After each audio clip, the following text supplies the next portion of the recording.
Hi folks, welcome back to the Horde. So, batteries were charged this morning, they're not completely charged. Today is, it is the 23rd, it is Monday, 26.7 degrees. It's about 3:30, right, 3:34. This one says 84.3, that one says 82, and this one says 80. And just 80. It's not flashing all over, so it must really be like 80. Alright, so one of the projects I was talking about doing and trying to do in an organized fashion was the engine swap on this China bike. Now what I did is I left the clutch cable intact when I took it off. I left the carburetor and manifold. I only unplugged from the engine. I did not take any of the wiring off. Just unplugged the spark. The exhaust system. 2 bolts on the flange. 1 bolt back here. To remove the engine, these 2 bolts. 1, 2. I had to take the skid plate off, which was 2, 4 bolts, and these are the 2 that held the bottom on down there. These are the 2 for the top. Those are the only 2 bolts that hold the engine on. That's it. The pegs are attached to the engine still. You can see there's like 4 bolts that hold them to the engine. That's it. I left the pegs on. I haven't taken them off yet.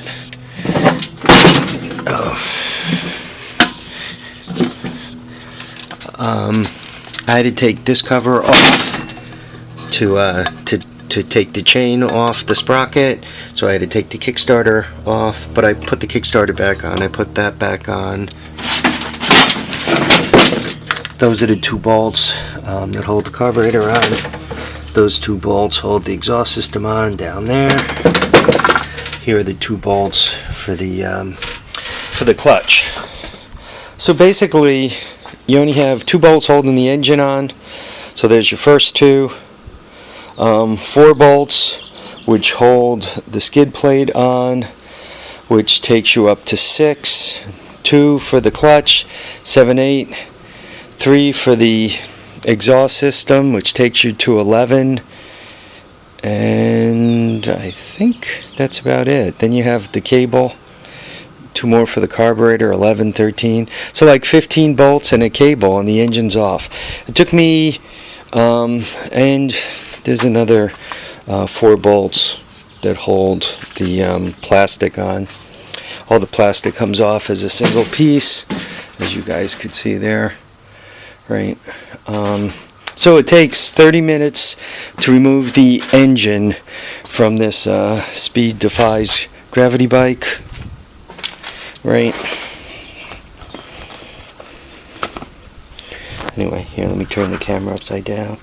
Right, you guys could see Speed Defies Gravity. This is one of those China bikes. I showed you guys the plate before. This is a like 2005. It was made in September of 2004. It's 110cc, and just to remind you guys, I'm putting a 125cc LiFan engine on it. So you buy one of these, or you acquire one of these, or you find one of these, or whatever, and you have a dead engine, or you want to upgrade the performance, so you dig up an engine for it. It takes 30 minutes to get the engine off. I wonder how long it's going to take me to get it on, and I'm wondering if I'm going to have any surprises. So, removing 15 bolts or so, 20 bolts if you include the plastic, let's say, not all that difficult. Where things could get interesting is putting it all back together again. So let's see how I make out with that.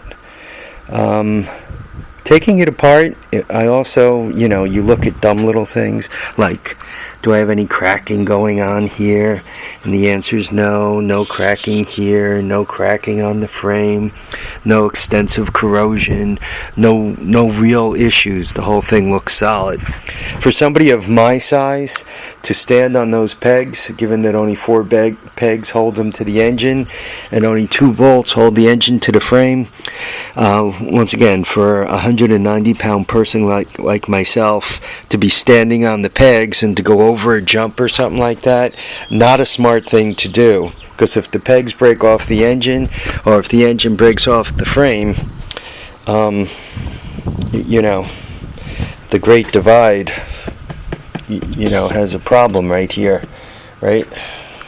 You can end up with crushed nuts on your ice cream. So you really want to pay attention. If you're somebody who weighs more than 100 pounds, you might not want to be treating this like it's some enduro.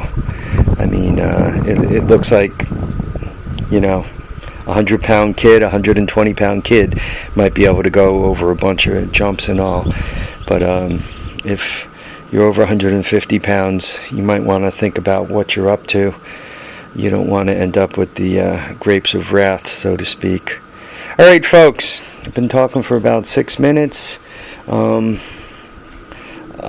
just going to make a few videos on this to show you guys what it takes to do this engine swap. And I guess this is video number 2. Video number 3, I'm going to get into that thing and lay everything out and compare it to what I have and basically do an inventory to see what kind of trouble I'm in. Right? A lot of times when you go to do an engine swap, you end up with a surprise someplace. So let's see where my surprise ends up being. Alright, we'll be back shortly. Folks, thanks for watching. Thanks for commenting. Thanks for subscribing. Remember to keep your feet down, your head up, and live every day like it's your last. Bye now.